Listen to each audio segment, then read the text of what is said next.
দেখবেন ভালো মানুষ, নেককার মানুষ দোয়া করে কিছু চাইলে দোয়া কবুল হয় না। আবার অনেক সময় দেখা যায় কোনো খারাপ মানুষ, পাপী মানুষ দোয়া করলে কবুল হয়ে যায়, চাইলেই পাওয়া যায়। তা আপনাদের আমাদের একটা মনের প্রশ্ন থাকে, কি রে সে নামাজ পড়ে না, সুদ খায়, এমন করে তার জীবনে এত স্ট্যান্ডার্ড কেন?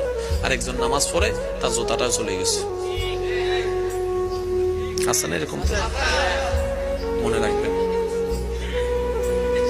যাদের ডাক আল্লাহর কাছে পছন্দ নয়, তারা কিছু চাইলে আল্লাহর সাথে সাথে তার আওয়াজ আমার শুনতে ইচ্ছা করতেছে না, দিয়ে মুখটা বন্ধ কর। যার ডাকাটা রবের কাছে ভালো লেগে যায়,